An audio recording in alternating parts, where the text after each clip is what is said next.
Assalamualaikum warahmatullahi wabarakatuh.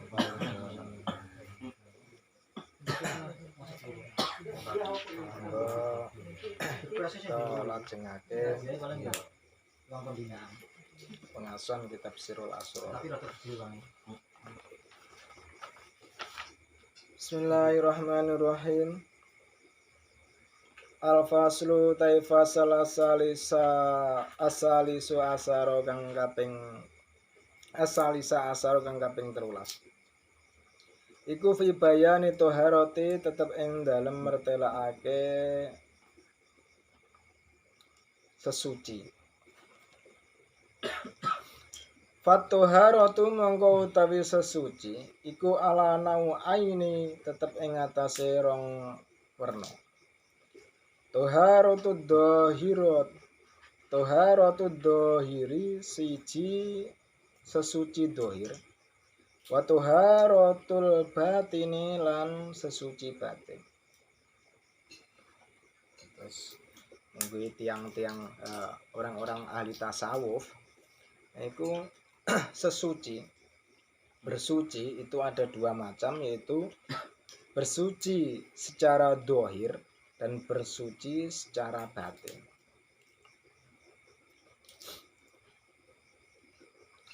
Kita kalau belajar fikih itu pembahasannya tentang sesuci dohir dengan menggunakan air yang suci dan mensucikan.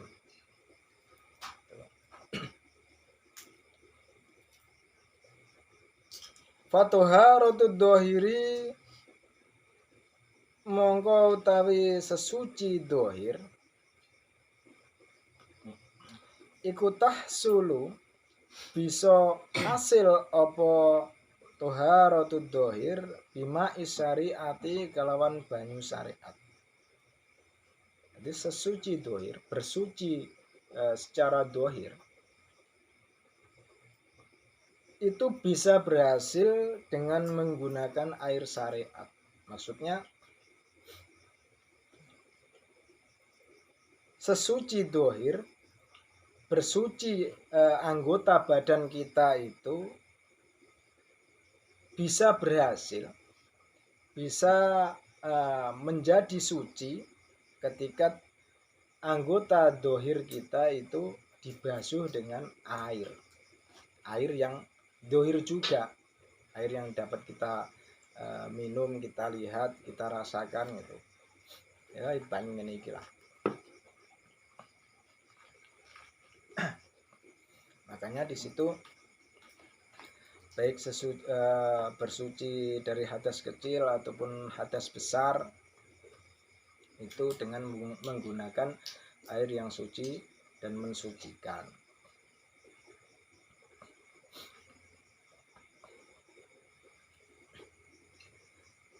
Wa toharatul batini utawi sesuci batin iku tahsulu bisa hasil apa toharatul batin bima taubati kelawan banyu tobat. Mensucikan batin kita itu dapat berhasil dengan menggunakan air taubat. Jadi ketika mensucikan anggota dohir kita, anggota luar kita atau badan ini itu bisa berhasil dengan menggunakan air syariat, air yang terlihat, air dohir juga.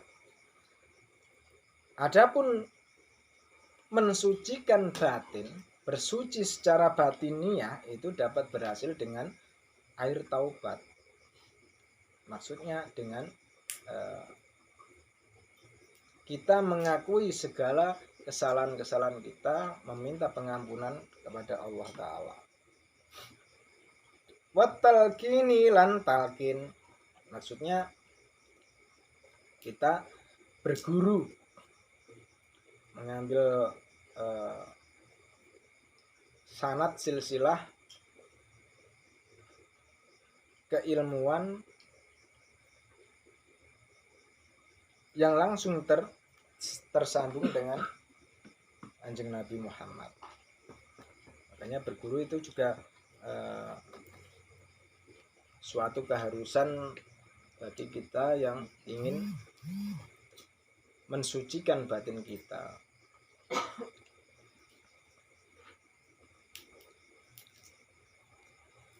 Wa tasfiyati lan nyucikake hati dan mensucikan hati, membersihkan hati dari sifat iri, dengki, sifat-sifat tercela lainnya yang dapat mengotori hati kita, sehingga hati yang diibaratkan oleh ahli tasawuf itu sebagai sebuah cermin itu menjadikan gelap. Makanya itu perlu dibersihkan. Wasulu kitoriki lan ngambah dalan utawa menapaki jalan torikoh, menapaki jalan yang menuju kepada Allah dengan cara mengistiqomahkan suatu amalan atau mengistiqomahkan amalan-amalan yang diberikan oleh guru kita, ataupun ilmu-ilmu yang telah diajarkan oleh guru kita. Itu juga termasuk kategori sulukit thoriq, menapaki jalan kepada Allah. Faida intaqadha mongko nalikane batal apa wudu usariati wudu syariat. Gambarane bi khurujin najisi kelawan metune najis. Sebab metune najis ya yajibu mongko wajib apa tajdidul wudu'i, ngenyar-ngenyari wudu. Maka ketika wudu syariat, bersuci syariat, ini yang digambarkan oleh Abdul Qadir Jilani itu hanya segi wudu, berarti dari hadas kecil, bersuci dari hadas kecil. Ketika kita berhadas, kita keluar najis, kita melakukan sesuatu yang membatalkan wudu syariat, maka wajib bagi kita itu untuk memperbarui wudu, mengambil wudu lagi.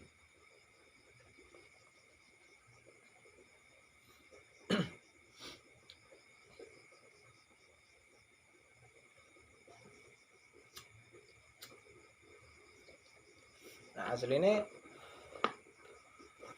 batale wudu, perkara yang membatalkan wudu itu kan ada 6. Ma kharaja minas sabilain, sesuatu yang keluar dari 2 jalan, baik jalan depan maupun jalan belakang, baik kubul maupun dubur. Wan naum, tidur, ala ghairi hayatil mutamakin, yang tanpa menetapkan punggungnya. Maksudnya bokong itu gak iso rapet, jadi rodok benggang, nak wong gering itu ketara. Jadi iso uga ngentut pus ngono gak ketara. Tapi nak wong awake lemu iku rapet iki. Entute gak bakal metu. Rodok angel.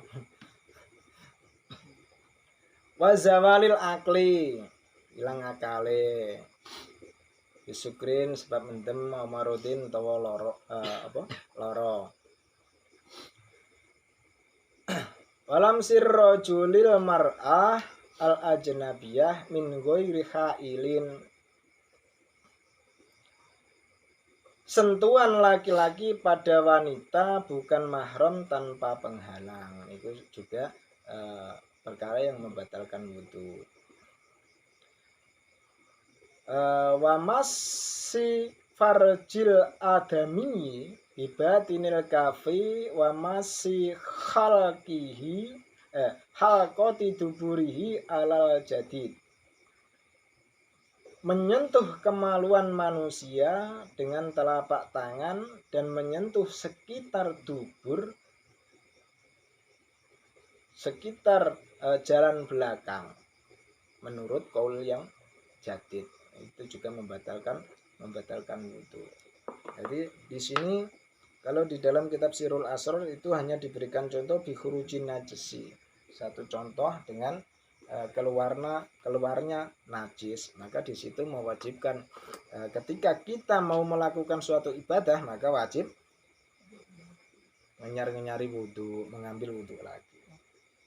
Kama kola kaya oleh ngendika sapa Rasulullah sallallahu alaihi wasallam, man utawi sapane wong iku jaddada lamun ngenyar-ngenyari sapa man al wudu'a ing wudu.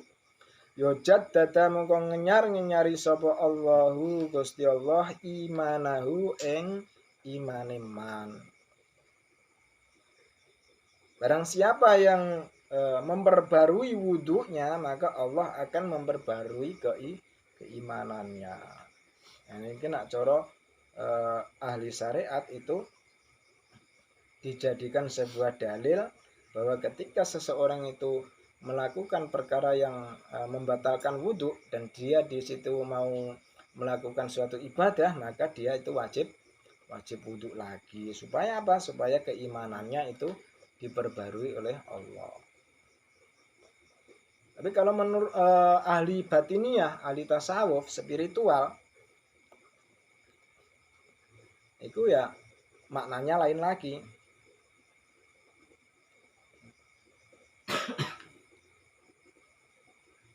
Seperti ketika ini dijelaskan yang di bawah. Faida intaqadha mongko nalikane batal atau rusak apa wudu'ul batini, wudu batin, bil af'ali sebab pira-pira perkara adami mati kang ala wal akhlaq lan pira-pira akhlak ar-radiyati kang asor kal kibri kaya dene gumedhe wal hikti lan iri wal hasati lan dengki wal ujbi lan ujub wal ghibati lan ghibah gunem wong wal kadbi lan goroh wal khianati lan khianat, yakni ngarteni sapa ingsun musonet mis la khianatil aini sepadane khianate mripat wal yadaini lan tangan loro war rijlaini lan sikil loro wal udunaini lan kuping loro. Jadi wudhu batin itu bisa batal ketika kita itu melakukan perkara-perkara yang jelek atau berakhlak dengan akhlak yang rendah, akhlak hati maksudnya ini.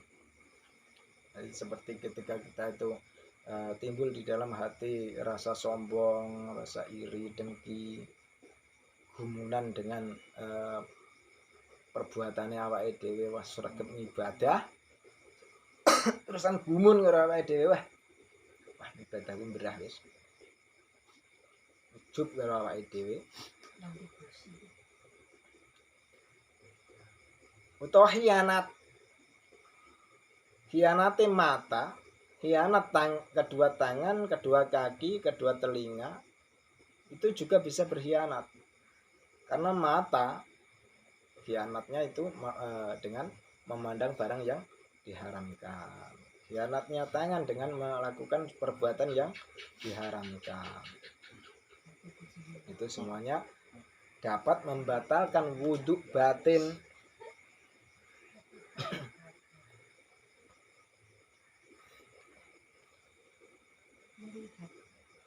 Nah caranya bagaimana kita memperbarui wudhu batin ketika di situ kita melakukan perkara-perkara yang jelek, hati kita terisi dengan perkara-perkara yang rendah. Yo fataj diduhu monggo utawi ngenyar-ngenyari wudune man iku wudhuul batini, wudhu batin. Carane bi ikhlasi taubati kelawan ikhlasi taubat an hadhil mufsidati saking ikilah pira-pira perkara kang rusak. Jadi carane ngenyari wudu, caranya memperbarui wudu batin itu juga dengan wudu batin. Caranya dengan ikhlasnya taubat. Ikhlas kembali mengakui segala kesalahan-kesalahan kita.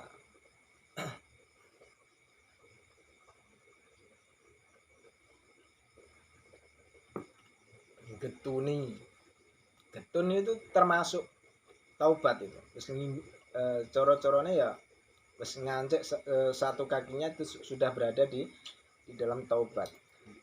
Makanya di situ getun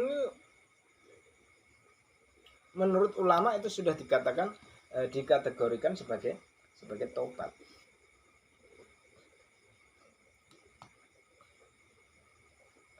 Manusia kan ketika melakukan sesuatu yang di situ jelek itu pasti ada suatu rasa sing temeriku getun atau ingkar lah gambar. Upamane urung getun tetap ono rasa ingkar. Iki salah. Sak benere ngoten.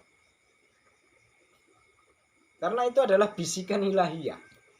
Peringatan darinya. Cuma kita itu seringkali menutupinya dengan pikiran kita. Alah rapopo sithik ya kok.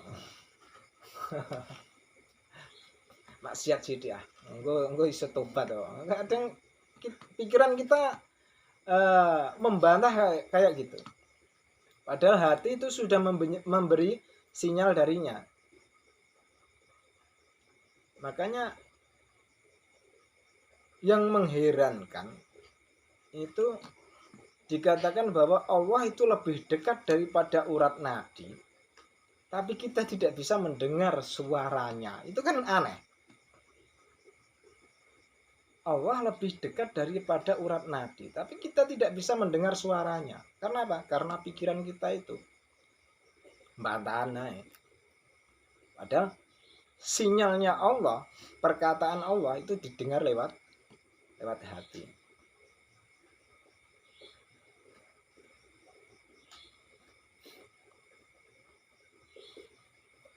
Ini aneh, Gusti Allah itu lebih dekat daripada urat nadi kok ora krungu. Apa ngasihan ya Allah ndungane ngasihan dhuwur ngono. Padahal Gusti Allah lebih dekat daripada urat nadi, tapi ya Allah buanter. Nggo mik sisan.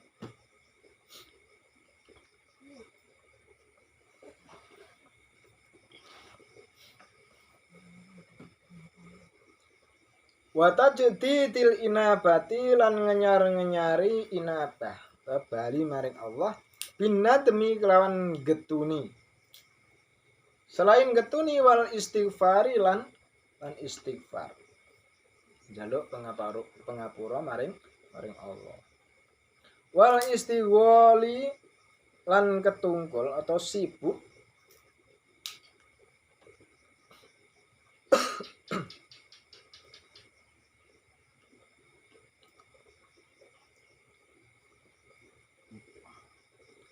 wal istighwali lan sibuk bikom iha kelawan ngendalekno napa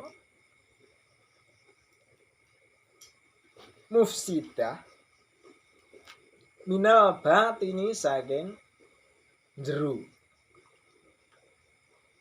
Sibuk mengendalikan perkara-perkara yang merusak hati, membatalkan wudhu batin itu dari dalam diri. Makanya ilmu batin atau ilmu tasawuf itu semuanya itu intinya hanya perbaikan diri. Jadi tidak melihat keluar diri. Kita itu jauh dari Allah karena kita itu sibuk melihat keluar diri. Cah ngono. Itu pekerjaan pikiran.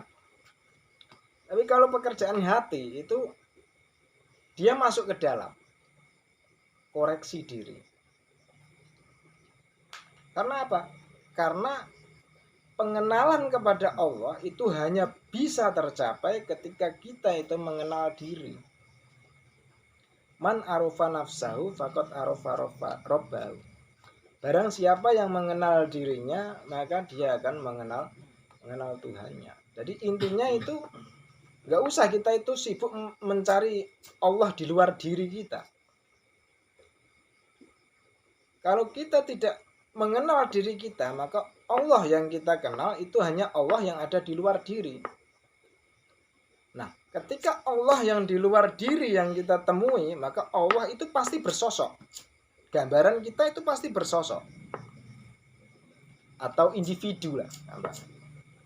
Individu. Bukan keseluruhan. Padahal Allah itu adalah universal, keseluruhan. Maka seharusnya untuk mengenal Allah, kita itu mengenal yang kecil dulu. Apa itu? Diri kita. Makanya kita itu harus masuk ke dalam diri. Man arofa nafsahu faqad arofa robbahu.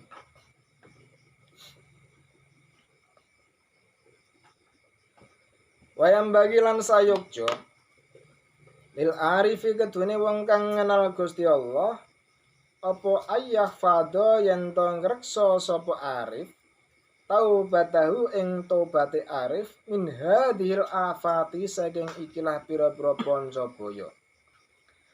Padakunu mongko dadi ana apa salatuhu salate arif iku tamatan sampurna. Maka bagi orang yang mengenal Allah, seorang arif billah itu harus menjaga taubatnya dari perkara-perkara yang dapat merusakkan batin kita itu. Karena apa? Karena ketika kita itu menjaga hati kita dari perkara yang merusak tersebut, maka sholat kita itu menjadi sempurna.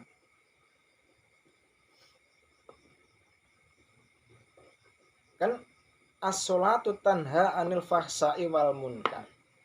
Tapi nyatanya, faktanya banyak yang melakukan salat tapi tidak bisa mencegah fahsa dan munkar. Tidak bisa mencegah perbuatan keji dan munkar. Karena apa? Karena salatnya hanya sebatas ritual. Tidak ada spiritual di dalamnya, tidak ada ruhnya. Hanya gerakan berdiri, ruku, itidal, sujud, itidal, lungguh. Seperti itu berulang-ulang seperti itu saja sehingga tidak ada ruhnya. Maka yang dimaksud di sini, yang dimaksud ketika seorang itu menjaga taubatnya, selalu kembali ke dalam dirinya, memperbaiki hatinya, maka salatnya itu sempurna. Yang dimaksud itu salat batiniyah. Kama qala kaya ngendika sapa Allah taala Gusti Allah taala, hada utawi ikilah iku ma perkara tuaduna kang den janjekake sapa wong akeh likulli awabin maring saben-saben wong kang bali maring Allah hafidin tur kang ngreksa.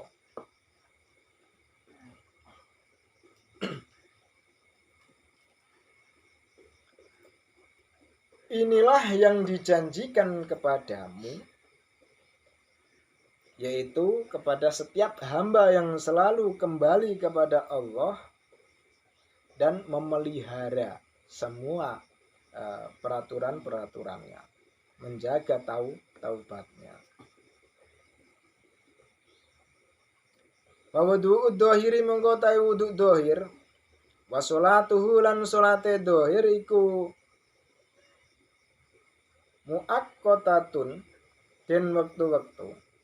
Wa wudu'ul batini utawi wudu batin wa sholatuhu lan sholate batin iku muabbadatun den langgengaken fi jami'i umrihi ing dalem sekabehane umure wong. fi kulli yaumin ing dalem saben-saben dina walailatin lan wengi muttasilatan hale ketemu. Maka wudhu dohir dan salatnya, salat dohir itu terbatas waktu. Yo nak salat duhur, yo ketika apa nak secara fikih apa Sur? Secara fikih dari matahari tepat di tengah-tengah apa? Bahasa fikih lali ya. Ora tau maca kitab fikih. Itu.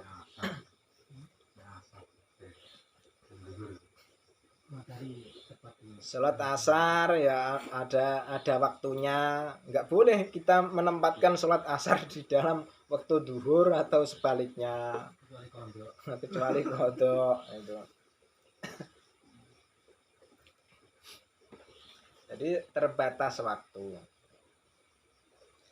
Tapi kalau salat batin, wudhu batin dan salatnya itu mu'abadatun, langgeng, daim, selama hidup kita itu baik dalam siang maupun malam itu akan bertemu. Maksudnya bahwa wudhu batin dan sholatnya itu ketika kita itu menjaga hati kita dari perkara-perkara yang merusak, itu otomatis itu kita akan mengalami suatu keadaan di mana di situ kita itu ada rasa tentram, rasa yang dimana di situ seakan-akan kita itu dekat dengan Allah. Ya memang senyatanya dekat dengan Allah. Tapi kita itu merasakan. Sehingga apa? Sehingga kita itu mau melakukan suatu perbuatan yang di situ dapat merusak hati itu kayak piye, gak kepenak lah. Diawasi orang kepenak. Wah. Nah, menjadikan kita itu sungkan lah. Nak wedi kok kayak Gusti Allah kereng. Gak macem gitu nih Gusti Allah kereng ora macem. Ewoh lah kayak sungkan.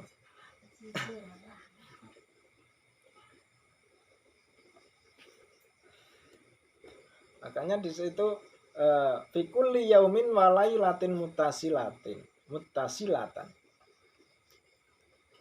bertemu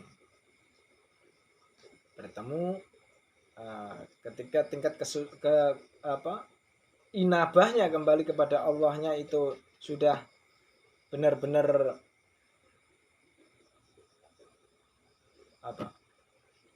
tercapai, maka antara hamba dan Rob itu seolah-olah sudah lebur. Ada suatu dauk atau perasaan di mana di situ kita itu seolah bersatu dengannya. Bukan bersatu sih, hanya saja kesadaran ketuhanan itu mengambil alih kehambaan kita.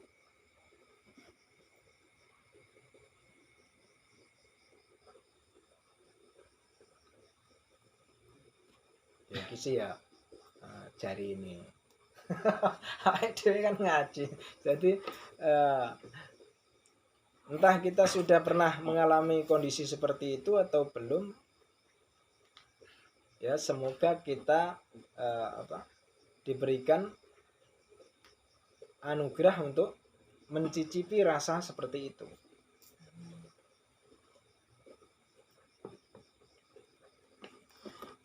Sehingga kita itu tidak hanya sebatas belajar lalu mengaku-ngaku. Karena kejelekan orang belajar itu Ya gitu. Kita mendengar sesuatu, lalu kita itu memposisikan sebagai orang yang diceritakan itu. Seumpama gini, kita mendengar dari guru kita tentang makom-makom seperti ini, seperti ini. Lalu seolah-olah kita itu berada pada posisi tersebut. Akeh-akeh itu ngono. Afate kita belajar itu. Jadi om belajar itu ya kayak itu disangoni arit lah. Kadang arit itu malah membunuh diri kita sendiri. Tapi ya malah ngerasa bahwa diri kita itu sudah level tersebut. Padahal kita masih sebatas mendengar. Jadi inti dari bab ke-13 ini adalah tentang bersuci. Itu bersuci secara dohir maupun bersuci secara batin. Bersuci secara dohir itu bisa berhasil dengan air dohir. Dan bersuci secara batin itu dengan taubat, talqin, tazkiyatun nafas, itu mau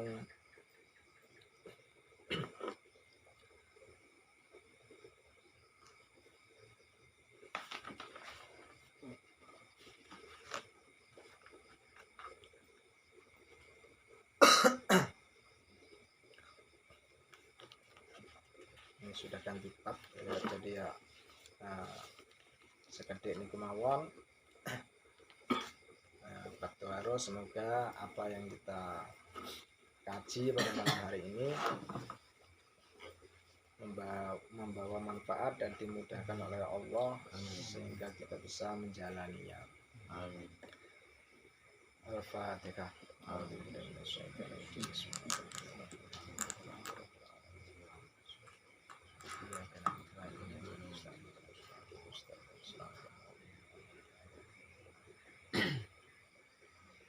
Assalamualaikum warahmatullahi wabarakatuh. Waalaikumsalam warahmatullahi wabarakatuh.